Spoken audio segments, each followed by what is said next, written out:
कहानी की शुरुआत होती है एक माइनिंग एरिया से, जहां मजदूर खुदाई कर रहे होते हैं और अचानक उन्हें जमीन के अंदर कुछ अजीब रेडिएशन के संकेत मिलते हैं। शुरू में उन्हें लगता है कि शायद उन्हें यूरेनियम की बड़ी खदान मिल गई है, लेकिन जैसे जैसे खुदाई आगे बढ़ती है वहां एक बहुत बड़ा गड्ढा और उसके अंदर एक अजीब सी जगह दिखाई देने लगती है जो बिल्कुल भी नॉर्मल नहीं लगती। इसकी जांच के लिए मोनार्क के वैज्ञानिकों को बुलाया जाता है, जिनमें होते हैं डॉक्टर सेरिजावा और उनकी साथी डॉक्टर विवियन। जब ये लोग वहां जांच करते हैं तो उन्हें एक बहुत बड़े और पुराने जीव का कंकाल मिलता है, जो देखकर ही समझ आ जाता है कि ये कोई आम जानवर नहीं था। फिर उनकी नजर पड़ती है दो बहुत बड़े अंडों पर। उनमें से एक अंडा पहले ही फट चुका होता है और वहां से निकलने का रास्ता सीधा समुद्र की तरफ जाता दिखता है, यानी उसमें से कुछ बहुत बड़ा जीव पहले ही बाहर निकलकर समुद्र में जा चुका है। दूसरा अंडा वहीं पड़ा रहता है, बिल्कुल शांत, उसमें कोई हलचल नजर नहीं आती, लेकिन फिर भी ऐसा लगता है जैसे उसके अंदर कुछ छुपा हुआ है जो कभी भी बाहर आ सकता है। इसके बाद कहानी जाती है जापान के एक न्यूक्लियर पावर प्लांट में, जहां हम मिलते हैं इंजीनियर जो ब्रॉडी से, जो वहीं पर काम करता है। वह अपने साथी से कहता है कि वह प्लांट को आगे चलाने की परमिशन नहीं दे सकता, क्योंकि उसे अंदर से कुछ अजीब सी हलचल महसूस हो रही है जो बिल्कुल भी नॉर्मल नहीं है। लेकिन उसकी बात कोई सीरियस नहीं लेता, इसलिए वह खुद ही सच्चाई पता लगाने का फैसला करता है। उसकी वाइफ सैंड्रा भी उसी प्लांट में काम करती है और दोनों मिलकर प्लांट के बेसमेंट में जाकर उस अजीब हलचल का कारण जानने की कोशिश करते हैं। उन्हें बिल्कुल भी अंदाजा नहीं होता कि उनके साथ आगे क्या होने वाला है। तभी अचानक प्लांट के अंदर बहुत तेज हलचल शुरू हो जाती है, जैसे कोई भूकंप आ गया हो। चारों तरफ कंपन बढ़ने लगता है और सब कुछ कंट्रोल से बाहर जाने लगता है, जो तुरंत अपनी वाइफ से संपर्क करने की कोशिश करता है और उसे कहता है कि जितनी जल्दी हो सके वहां से बाहर निकलो, क्योंकि अगर बेसमेंट में जमा रेडिएशन बाहर आ गया तो पूरा शहर तबाह हो सकता है। रेडिएशन लगातार बढ़ रहा होता है, इसीलिए जो खुद भागकर बेसमेंट के एंट्री गेट तक पहुंचता है और सैंड्रा का इंतजार करने लगता है। अंदर उसकी वाइफ और बाकी लोग बाहर निकलने की पूरी कोशिश कर रहे होते हैं, लेकिन रेडिएशन इतनी तेजी से फैल रहा होता है कि हालात और भी खराब हो जाते हैं। आखिर एक ऐसा वक्त आता है जब जो के पास कोई और रास्ता नहीं बचता। अगर वह गेट खुला रखता है तो रेडिएशन बाहर निकलकर पूरे शहर को बर्बाद कर देगा। मजबूरी में वह भारी दिल से गेट बंद कर देता है, जबकि उसकी वाइफ और बाकी लोग उसी के अंदर रह जाते हैं। कुछ ही पलों में पूरा प्लांट तबाह हो जाता है। ये सब कुछ उनका छोटा बेटा फोर्ड अपने स्कूल से देख रहा होता है। उसके सामने उसकी माँ की मौत हो जाती है और उसी दिन से वह अपने पिता को इसका जिम्मेदार मानने लगता है, क्योंकि उसे लगता है कि अगर उसके पिता प्लांट को बंद नहीं करते तो शायद उसकी माँ वह मारी नहीं जाती। इसके बाद कहानी 15 साल आगे बढ़ती है। अब हम देखते हैं कि फोर्ड बड़ा हो चुका है और नेवी में काम करता है। वह छुट्टियों में अपने घर आया होता है और अब उसकी अपनी एक फैमिली भी है, जिसमें उसकी वाइफ एले और छोटा सा बेटा सैम है। तभी उनके पास एक कॉल आता है जिसमें बताया जाता है कि उसके पिता को जापान के एक प्रतिबंधित इलाके में घुसने की वजह से गिरफ्तार कर लिया गया है। फोर्ड पहले तो वहां नहीं जाना चाहता था, क्योंकि उसकी नजर में उसके पिता उसकी माँ की मौत के जिम्मेदार है। लेकिन उसकी वाइफ एले उसे समझाती है कि उसके पिता को उसकी जरूरत है, इसीलिए उसे जाना चाहिए। मजबूरी में फोर्ड जापान जाता है और अपने पिता को छुड़ाता है, जो अपने बेटे को समझाने की कोशिश करता है कि 15 साल पहले जो भी हुआ था वो कोई नेचुरल हादसा नहीं था। वहां कुछ बहुत बड़ा और अजीब हुआ था, जिसे वो इतने सालों से समझने की कोशिश कर रहा है, लेकिन उसके पास कोई ठोस सबूत नहीं है, इसलिए कोई उसकी बात पर यकीन नहीं करता। वो कहता है कि सारे सबूत उसके पुराने घर में हैं, जो उसने फ्लॉपी डिस्क में संभाल कर रखे हैं। फोर्ड को उसकी बातें बिल्कुल भी सच नहीं लगती। उसे लगता है कि उसके पिता आज भी पुरानी बातों में उलझे हुए हैं, जो अपने बेटे फोर्ड को जैसे तैसे मनाकर उसी पुराने इलाके में जाता है जहां वो 15 साल पहले रहा करते थे। उस इलाके को आज पूरी तरह से प्रतिबंधित एरिया बनाया हुआ है, क्योंकि सबको लगता है कि वहां अभी भी खतरनाक रेडिएशन है और वहां कोई भी जीव सरवाइव नहीं कर सकता, इसलिए वहां जाना मना है। लेकिन वहां पहुंचकर जो और फोर्ड एक अजीब चीज नोटिस करते हैं, उस इलाके में जानवर बिल्कुल नॉर्मल घूम रहे होते हैं। इससे उसे समझ आता है कि अगर जानवर वहां जिंदा हैं तो इंसान भी सांस ले सकता है। वह अपना मास्क हटाता है और उसे पता चलता है कि वहां कोई रेडिएशन नहीं है, यानी सरकार अब तक लोगों को गलत जानकारी दे रही थी और वो दुनिया से कोई बहुत बड़ा राज छिपाना चाहती है। इसके बाद दोनों अपने पुराने घर पहुंचते हैं, जहां जो को अपनी वाइफ की पुरानी तस्वीरें मिलती है, साथ ही उसे अपनी वो सारी फ्लॉपी डिस्क भी मिल जाती हैं जिनमें उसने 15 साल पहले की रिसर्च सेव करके रखी थी। फोर्ड ये सब देखकर समझता है कि उसका पिता इतने सालों से अकेले ही इस रहस्य को सुलझाने की कोशिश कर रहा था और उसने इस दौरान दुनिया भर की रिसर्च और जानकारी इकट्ठा कर ली थी। फिर जो दूर से उसी पुराने प्लांट को देखता है जहां 15 साल पहले इतना भयानक हादसा हुआ था, और वो देखकर हैरान रह जाता है क्योंकि वहां लाइट जल रही होती है। इसका मतलब साफ है कि वहां अभी भी काम चल रहा है, जबकि सबको बताया गया था कि वो जगह पूरी तरह बंद है, वहां कोई जीव सरवाइव ही नहीं कर सकता। जो को इस बात की बिल्कुल जानकारी नहीं थी, इसलिए उसे शक होता है कि वहां कुछ गलत चल रहा है। तभी अचानक कुछ लोग आकर जो और फोर्ड को पकड़ लेते हैं और उन्हें उसी प्लांट के अंदर ले जाया जाता है। वहां उनकी मुलाकात होती है डॉक्टर सेरेजावा से, जो उस प्रोजेक्ट को संभाल रहे होते हैं, जो उन्हें समझाने की कोशिश करता है कि 15 साल पहले जो हादसा हुआ था वो कोई आम एक्सीडेंट नहीं था। उसने खुद उस अजीब हलचल को महसूस किया था जो कि बिल्कुल भी नेचुरल नहीं थी, लेकिन तब किसी ने उसकी बात पर यकीन नहीं किया। जो बोल ही रहा होता है तभी कहानी का बड़ा राज सामने आता है कि उस प्लांट के अंदर एक विशाल ककून रखा हुआ है। ककून का मतलब होता है एक तरह का खोल या कवच जिसमें कोई जीव अपने अगले रूप में बदलने के लिए खुद को बंद कर लेता है। उस ककून के चारों तरफ भारी सुरक्षा और इलेक्ट्रिक बैरिकेड लगाए गए हैं। अचानक उस ककून के अंदर तेज हलचल शुरू हो जाती है, जो तुरंत समझ जाता है कि यही वही चीज है जिसकी वजह से 15 साल पहले तबाही हुई थी। हालात को कंट्रोल करने के लिए सेरेजावा उसमें और ज्यादा न्यूक्लियर एनर्जी देने का फैसला करते हैं ताकि उस हलचल को शांत किया जा सके, लेकिन होता इसका बिल्कुल उल्टा है। जैसे ही एनर्जी बढ़ाई जाती है, ककून के अंदर मौजूद जीव और ज्यादा ताकतवर हो जाता है और कुछ ही पलों में वो ककून को तोड़कर बाहर निकल आता है। बाहर आते ही वो तबाही मचाना शुरू कर देता है। वहां मौजूद सारी फोर्स उसे रोकने की कोशिश करती है, लेकिन वो एक एक करके सबको खत्म करने लगता है। चारों तरफ अफरा तफरी मच जाती है। लोग अपनी जान बचाने के लिए भागने लगते हैं, लेकिन कोई भी उसे रोक नहीं पाता। तभी पता चलता है कि वो एक म्यूटो है, यानी एक ऐसा खतरनाक प्राचीन जीव जो लाखों सालों से धरती के अंदर छुपा हुआ था, जो रेडिएशन यानी न्यूक्लियर एनर्जी को खाकर जिंदा रहता है। और जब उसे सेरेजावा ने उसे और ज्यादा न्यूक्लियर एनर्जी दी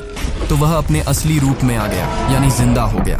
म्यूटो के बड़े बड़े पंख होते हैं, वो उड़कर वहां से निकल जाता है और पीछे सिर्फ तबाही छोड़ जाता है। ये पूरी घटना खबरों में आ जाती है, जिसे टीवी पर फोर्ड की वाइफ एले देखती है। ये सब देखकर वो बहुत डर जाती है, क्योंकि उसे पता है कि फोर्ड भी उसी जगह पर मौजूद है। अब हम देखते हैं कि इस खबर की घटना नेवी तक पहुंच जाती है। नेवी तुरंत उस प्लांट पर पहुंचती है और डॉक्टर सेरेजावा से सवाल करती है कि आखिर यहाँ क्या हुआ, और अगर उन्हें पहले से पता था कि वहां कोई खतरनाक जीव मौजूद है तो उसे बाहर आने से क्यों नहीं रोका गया। सेरेजावा उन्हें बताते हैं कि उन्होंने उस जीव को जानबूझकर न्यूक्लियर एनर्जी से जिंदा रखा था, क्योंकि वो उसी रेडिएशन से बना था। अगर उसे पूरी तरह खत्म करने की कोशिश की जाती तो हालात और भी ज्यादा खतरनाक हो सकते थे, क्योंकि वो जीव अकेला नहीं है, उसका और एक साथी है जो कि सालों पहले अंडे से बाहर निकलकर समुद्र में जा चुका है। सेरेजावा कहते हैं कि अब ये दूसरा जीव भी बाहर निकल चुका है, जल्द ही कुछ करना होगा, नहीं तो ये दोनों जीव मिलकर पूरी दुनिया में तबाही मचा देंगे। तभी नेवी का एक अफसर पूछता है कि क्या यहाँ कोई ऐसा इंसान है जो इस मामले को पहले से समझता हो, क्योंकि उन्हें एडमिरल के सामने पेश होना है और जवाब देना है। सेरेजावा जो की डेड बॉडी की तरफ इशारा करते हैं। दरअसल उस खतरनाक म्यूटो ने कई लोगों को मार दिया था, उसमें जो भी होता है, और जो ही एक ऐसा इंसान था जिसने 15 साल पहले भी यही सब कुछ होते हुए देखा था। इसके बाद सभी लोग एडमिरल के पास पहुंचते हैं, जहां इस पूरे मामले पर चर्चा शुरू होती है। साथ में जो के बेटे फोर्ड को भी ले जाया जाता है। एडमिरल गुस्से में पूछता है कि जब उन्हें इस खतरे की जानकारी थी तो इसे पहले छुपाया क्यों गया। फिर फोर्ड से पूछा जाता है कि क्या उसके पिता ने इस बारे में कभी कुछ बताया था। फोर्ड कहता है कि वो अपने पिता की बातों पर कभी विश्वास नहीं करता था, लेकिन हाँ, वो हमेशा कहते थे कि यहाँ कोई ऐसी चीज है जो उनसे संपर्क करने की कोशिश कर रही है। ये सुनकर वहां मौजूद सभी लोग समझ जाते हैं कि फोर्ड के पिता जिस चीज की बात कर रहे थे वो कोई इंसान नहीं बल्कि एक रहस्यमयी और खतरनाक जीव था जो अपने ककून के अंदर छिपा हुआ था और वहीं से सिग्नल भेज रहा था। अब फोर्ड अपने घर वापस जाना चाहता है, क्योंकि वो जानता है कि उसकी वाइफ को उसकी चिंता हो रही होगी। वह अपनी वाइफ एले को फोन करके बताता है कि वह ठीक है और जल्द ही घर लौट रहा है। उसका घर कैलिफोर्निया में होता है और वह वहीं वापस जाने के लिए निकल पड़ता है। अब हम देखते हैं कि नेवी उस जीव को ढूंढने की पूरी कोशिश कर रही होती है, लेकिन क्योंकि वो पूरी तरह रेडिएशन से जुड़ा हुआ है इसलिए उसे रडार पर ट्रैक करना बहुत मुश्किल हो जाता है। इसी दौरान एक बड़ी रूसी न्यूक्लियर सबमरीन न्यूक्लियर मिसाइल लेकर उस इलाके से गुजर रही होती है, लेकिन अचानक वो लापता हो जाती है। कुछ समय बाद उसका पता चलता है और सब हैरान रह जाते हैं क्योंकि वो किसी समुद्र में नहीं बल्कि एक घने जंगल के अंदर पड़ी होती है। जब टीम वहां पहुंचती है तो उन्हें समझ आता है कि उस म्यूटो ने उस पूरी सबमरीन को तोड़ दिया है और उसके अंदर मौजूद न्यूक्लियर मिसाइल को खा गया है। अब वो और ज्यादा ताकतवर हो चुका है और आगे बढ़ रहा है। यही से सेना को ये एहसास हो जाता है कि ये कोई आम खतरा नहीं है बल्कि ये एक ऐसा जीव है जो न्यूक्लियर एनर्जी को अपनी ताकत बनाने के लिए इस्तेमाल कर रहा है। अब हालात को समझते हुए सेना तुरंत उसे ढूंढने के लिए अपने सारे सिस्टम एक्टिव कर देती है और उसे रोकने की प्लानिंग शुरू कर देती है, क्योंकि अगर उसे जल्दी नहीं रोका गया तो वो और भी ज्यादा तबाही मचा सकता है। उधर एक समुद्र किनारे अचानक बहुत बड़ा सैलाब उठता है। लोग डर के मारे भागने लगते हैं क्योंकि वो कोई आम लहर नहीं होती बल्कि एक खतरनाक सुनामी जैसी लगती है। तभी सामने आता है गॉडजिला, एक विशालकाय दानव जिसे देखकर हर कोई दहशत में आ जाता है। दरअसल म्यूटो की बढ़ती हुई एक्टिविटी पूरे इकोसिस्टम में एक बड़ा डिस्टर्बेंस पैदा कर देती है। ये डिस्टर्बेंस इतना पावरफुल होता है कि समुद्र की गहराई में मौजूद ये प्राचीन और विशाल जीव गॉडजिला भी इसे महसूस कर लेता है और धरती पर आ जाता है, क्योंकि गॉडजिला नहीं चाहता कि इस धरती पर उसके अलावा कोई दूसरा विशाल जीव राज करने आए। इस खतरे से बचने के लिए सेना उस पर हमला करने के लिए फाइटर जेट्स भेजती है, लेकिन उनके मिसाइल गॉडजिला पर कोई असर नहीं डाल पाते। गॉडजिला बिना रुके अपने रास्ते पर आगे बढ़ता रहता है, जैसे उसे म्यूटो को ढूंढना है और खत्म करना है। दूसरी तरफ हम देखते हैं कि एक ट्रेन जो हवाई शहर से गुजर रही होती है उसे म्यूटो बीच में ही तबाह कर देता है। अब हालात पूरी तरह बेकाबू हो चुके होते हैं। इसी बीच गॉडजिला शहर की तरफ बढ़ता है और म्यूटो को पकड़ने की कोशिश करता है, लेकिन म्यूटो उससे लड़ने की बजाय वहां से उड़कर भाग जाता है। ये बात सेना और डॉक्टर सेरेजावा दोनों को अजीब लगती है, क्योंकि इतना ताकतवर जीव सामने होने के बाद भी वो लड़ाई से बच रहा है। इसके बाद उन्हें शक होता है कि ये म्यूटो अकेला नहीं है, वो किसी और से संपर्क करने की कोशिश कर रहा है। तब उन्हें याद आती है 15 साल पुरानी उस दूसरे अंडे की, जिसमें से एक अंडे से ककुन बनकर म्यूटो बन गया, लेकिन दूसरा अंडा अभी भी वही था जो बिल्कुल शांत था। उसमें कोई हलचल नहीं थी, इसलिए सभी को लगा कि वो बेकार है। लेकिन अब शक बढ़ने लगता है कि कहीं वही दूसरा अंडा अब एक्टिव तो नहीं हो गया। इसीलिए वो तुरंत पूछते हैं कि दूसरा अंडा आखिर है कहाँ। तब उन्हें बताया जाता है कि उस अंडे को अमेरिका ले जाया जा चुका है और उसे एक ऐसी जगह पर रखा गया है जहां न्यूक्लियर वेस्ट जमा किया जाता है। अब हम देखते हैं कि वहां सेना पहले से ही कड़ी निगरानी कर रही होती है, लेकिन जैसे ही टीम वहां पहुंचती है हालात अचानक बदल जाते हैं, क्योंकि वहां उन्हें मिलती है दूसरा फीमेल म्यूटो जो मेल म्यूटो से भी कहीं ज्यादा बड़ा और खतरनाक होती है। जैसे ही वो एक्टिव होती है वो तुरंत तबाही मचाना शुरू कर देती है। असल में मेल म्यूटो उससे लगातार संपर्क करने की कोशिश कर रहा होता है और अब फीमेल म्यूटो भी न्यूक्लियर एनर्जी की तरफ खींचने लगती है। इसी वजह से वो शहर की तरफ बढ़ती है ताकि ज्यादा से ज्यादा एनर्जी लेकर और ताकतवर बन सके। अब हालात ये हो जाते हैं कि दुनिया के सामने एक नहीं दो नहीं बल्कि तीन विशालकाय खतरे खड़े होते हैं, गॉडजिला, मेल म्यूटो और फीमेल म्यूटो। अब हम देखते हैं कि एडमिरल फैसला लेता है कि इन सबको खत्म करने का एक ही तरीका है कि इन्हें न्यूक्लियर मिसाइल से उड़ा दिया जाए। लेकिन डॉक्टर सेरेजावा और उनकी टीम इस प्लान के खिलाफ जाते हैं। वो समझाते हैं कि ये जीव न्यूक्लियर एनर्जी से ही ताकत लेते हैं। अगर उन पर न्यूक्लियर अटैक किया गया तो वो खत्म होने की बजाय और ज्यादा खतरनाक हो जाएंगे। एडमिरल उनसे पूछता है कि अगर ये तरीका सही नहीं है तो फिर दूसरा रास्ता क्या है। लेकिन हालात इतने खराब होते हैं कि आखिरकार न्यूक्लियर मिसाइल इस्तेमाल करने की तैयारी शुरू कर दी जाती है। अब हम देखते हैं कि फोर्ड अभी भी घर नहीं गया है। फोर्ड अपनी वाइफ एले से संपर्क करने की कोशिश करता है। काफी देर बाद बात होती है और वो उसे भरोसा दिलाता है कि वो ठीक है और जल्द घर आएगा, लेकिन अभी उसे एक जरूरी मिशन पूरा करना है। फोर्ड अब सेना के साथ रुकने का फैसला करता है। उसे एहसास होता है कि पहले उसने अपने पिता की बात पर विश्वास नहीं किया, लेकिन अब उसके पास आखिरी मौका है कुछ सही करने का। दरअसल फोर्ड नेवी में बम डिफ्यूजल एक्सपर्ट होता है। उसे मिसाइल और बम को संभालने की पूरी जानकारी होती है। सेना न्यूक्लियर मिसाइल को एक ट्रेन के जरिए ट्रांसफर करने की तैयारी करती है और फोर्ड भी उसी मिशन का हिस्सा बन जाता है। यहाँ एक और खतरनाक बात सामने आती है कि ये म्यूटो बिजली जैसी एनर्जी को कंट्रोल कर सकते हैं। जब भी ये हमला करते हैं तो पूरे शहर की बिजली एक झटके में बंद हो जाती है। इसी वजह से जब सेना उन पर हमला करने की कोशिश करती है तो कई बार उनकी अपनी ही टेक्नोलॉजी फेल हो जाती है और कई विमान क्रैश हो जाते हैं। अब हालात इतने बिगड़ चुके होते हैं कि सेना को अपने पुराने और अलग तरीके के हथियारों का सहारा लेना पड़ता है, क्योंकि म्यूटो की वजह से सारी मॉडर्न टेक्नोलॉजी बार बार फेल हो रही थी। अब सेना ऐसी मिसाइलें लाती है जो इलेक्ट्रिक सिस्टम पर डिपेंड नहीं करती, जो बिना इलेक्ट्रिसिटी के भी काम कर सके। सेना को भरोसा होता है कि अगर ये मिसाइल सही जगह पहुंच गई तो म्यूटो को खत्म किया जा सकता है। अब हम देखते हैं कि उधर फीमेल म्यूटो न्यूक्लियर एनर्जी की तलाश में भटक रही होती है और आखिरकार उसे वो ट्रेन मिल जाती है जिसमें न्यूक्लियर मिसाइल ले जाई जा रही होती है। वो ट्रेन पर हमला कर देती है और पटरी तोड़ देती है। हमले के बाद तीनों मिसाइल अलग अलग हो जाती हैं। एक गहराई में पानी के अंदर चली जाती है, दूसरी फीमेल म्यूटो अपने साथ ले जाती है और तीसरी सतह पर गिर जाती है। इस पूरे हादसे में ट्रेन में मौजूद ज्यादातर लोग मारे जाते हैं। थोड़ी देर बाद सेना वहां पहुंचती है और बचे हुए लोगों को ढूंढती है। उसी में फोर्ड भी जिंदा मिल जाता है और उसे अस्पताल ले जाया जाता है। अब सेना के पास बस एक ही उम्मीद बचती है, वो तीसरी मिसाइल जो अभी भी इस्तेमाल की जा सकती है। इसी बीच दोनों म्यूटो कैलिफोर्निया की तरफ बढ़ने लगते हैं। हालात इतने खतरनाक हो जाते हैं कि पूरे शहर को खाली कराया जाने लगता है। लोग जल्दी जल्दी गाड़ियों में बैठकर शहर छोड़ने लगते हैं। फोर्ड की वाइफ एले भी अपने बेटे सैम को मजबूरी में वहां से भेज देती है ताकि वो सुरक्षित रह सके। शहर के बाहर एक बड़े ब्रिज पर सेना पूरी तैयारी के साथ खड़ी होती है। बड़े बड़े हथियार लगाए जाते हैं ताकि अगर गॉडजिला या म्यूटो वहां आए तो तुरंत हमला किया जा सके। इसी दौरान वहां एक स्कूल बस भी होती है जिसमें छोटे छोटे बच्चे बैठे होते हैं और तभी वहां गॉडजिला की एंट्री होती है। सबको लगता है कि अब सब खत्म हो जाएगा, लेकिन गॉडजिला उन बच्चों या बस को नुकसान नहीं पहुंचाता।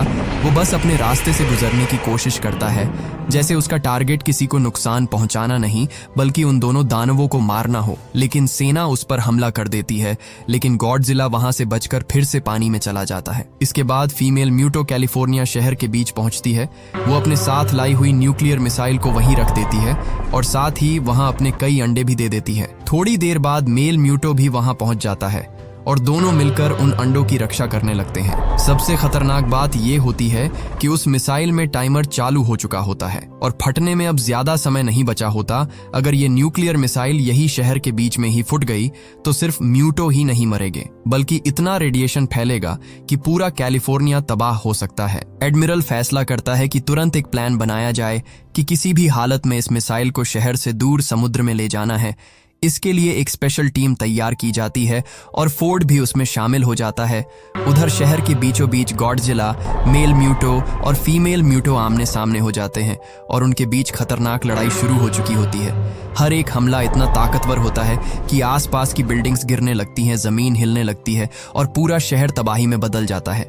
मेल म्यूटो बार बार गॉडजिला पर हमला करता है, उसके पंखों से तेज वार करता है, जबकि फीमेल म्यूटो जमीन से उस पर जोरदार चोट करती है। कुछ पल के लिए ऐसा लगता है कि गॉडजिला दोनों के सामने कमजोर पड़ रहा है। इसी बीच हम देखते हैं कि फोर्ड और उसकी टीम उस जगह पहुंचते हैं जहां न्यूक्लियर मिसाइल रखी होती है। वो उसे उठाकर बोट तक ले जाने लगते हैं, लेकिन तभी फोर्ड की नजर उन सैकड़ों अंडों पर पड़ती है जो फीमेल म्यूटो ने दिए थे। फोर्ड समझ जाता है कि अगर ये अंडे फूट गए तो पूरी दुनिया के लिए खतरा कई गुना बढ़ जाएगा। वो बिना देर किए पास खड़े एक बड़े ऑयल टैंकर का इस्तेमाल करता है और वहां जोरदार धमाका कर देता है।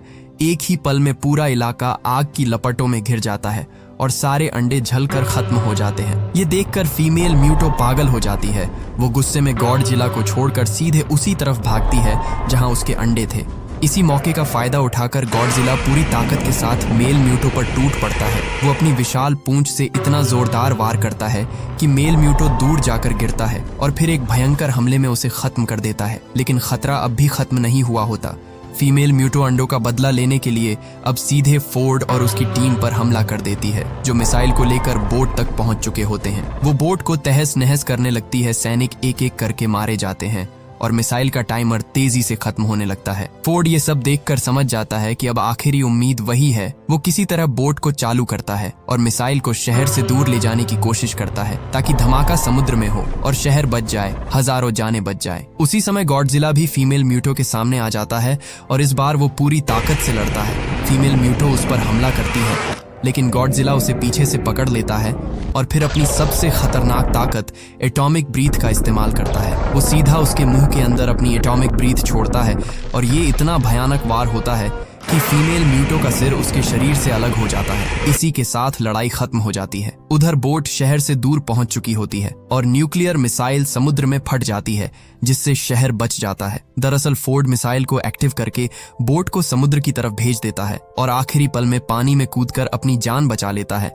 आखिर में फोर्ड एक राहत कैंप में पहुंचता है, जहां उसे अपनी वाइफ एले और बेटा सैम मिल जाते हैं। उनका परिवार फिर से एक हो जाता है। अगली सुबह शहर पूरी तरह तबाह हो चुका होता है और गॉडजिला जमीन पर गिरा हुआ होता है। सबको लगता है कि वो मर चुका है, लेकिन तभी वो धीरे धीरे उठता है, एक जोरदार गर्जना करता है और फिर समुद्र की ओर वापस चला जाता है, जैसे उसने अपना काम पूरा कर लिया हो। लेकिन कहानी यही खत्म नहीं होती, क्योंकि ये तो बस शुरुआत थी। अब जब दुनिया को पता चल चुका है कि ऐसे और भी विशालकाय जीव मौजूद है, तो आगे क्या होगा? क्या गॉडजिला समुद्र की गहराइयों से फिर वापस आएगा, या इस बार म्यूटो से भी बड़ा खतरा सामने आएगा? ये जानने के लिए हमें इस कहानी का अगला पार्ट देखना होगा। अगर आप इस कहानी का पार्ट 2 देखना चाहते हो तो कमेंट बॉक्स में जरूर लिखना पार्ट 2। और हमारे साथ हमेशा ऐसे ही जुड़े रहने के लिए आप हमारे चैनल द योगी को सब्सक्राइब कर लीजिए। जल्द मिलेंगे अगले वीडियो में।